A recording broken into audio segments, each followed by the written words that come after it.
You can. Good man. Can you see the pieces, Alex?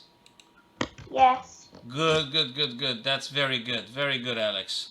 Okay, how are we this morning, man? All good? Great. Great. Yes. Right, Alex, how do you feel about the Sicilians? I think you played against your dad yesterday, right? With the Sicilian. How was it? Great. It was great. Okay, happy to hear that.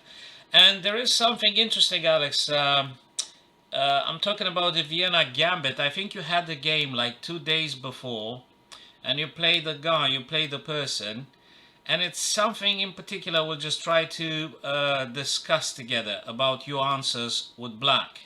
Okay, so confirm again. You can see my pieces here on the board. Do you see them? Yep. Good man. Okay, so you playing black, the other person with the white, and it happened this way. So e4, you reply d5. Right, knight c3. That's okay. It's theoretical. Nothing funky about this move. Knight f6. That's what you chose to do. Now the other person pushes f2 to f4, already challenging your pawn. That looks a little bit like the king's gambit because it's a king's pawn opening, and already that pawn is being given to you. Okay. Now, Alex, remember, from this moment on in the game, it is important what you choose to do. You either take on f4, Alex, either do d6, or you play d5. These are the only three good answers for black. Do you hear me, Alex? Yes. You see the pieces here and the arrows, right? The yellow arrows. Yes. Good. So, three major ramifications, three major branches here, and we need to make a decision. Now, you could take on f4. It's not a problem. But once you've accepted that pawn on f4, Alex, it is absolutely expected that your opponent will push the e4 to e5, harassing your knight. That's exactly what happened in your game. Okay? Alex, Yes. can you hear me? Yeah, good man. So you need to be prepared. And if this happens as it happened in your own game, you simply need, I know it's a little bit painful here, but you will need to get the knight back on g8. It's a theoretical move. It's something that needs to be done because simply you've got no other good squares for the knight. Or you just simply risk losing it, which it did happen, right? So this knight, Alex, needs to go back on g8. Yes, they won a tempo.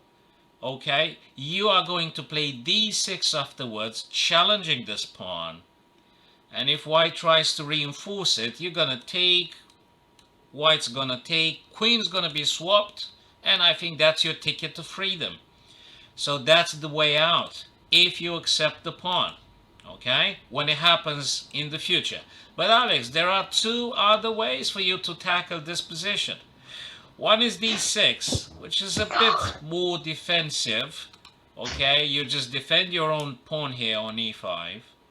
You will be getting your bishop to e7 because, you can't get to c5. You just play d6. So that's the setback of this choice. You're going to play then knight c6, a6, as we said, bishop e7, and probably castle on the king side. So that'll be the second variation. Or probably the best reply here, Alex, for black is d5. You watching, Alex? Yes. Okay, so this one is the best take for black, the best reply. Now you may wonder, what happens if they take on e5? Well, can you find me now a good square for the black knight? Assuming white is going to take on e5 your pawn. What do you think, Alex? Can you find me a No, good... e4. Yeah, of course, knight e4. Knight e4, it's perfect, it's beautiful. You capture on e4, you're attacking this knight on c3. Perhaps you might be able to make a pin at some point if they play d3. You've got your bishop on c8 ready to play and maybe make another pin if it's the case. So you're doing very well. Okay, so that's absolutely very good. And that's my recommendation for you, Alex, to just focus on playing d5 rather than taking on f4 or playing d6. So d5 in your future games, if you ever encounter another Vienna Gambit,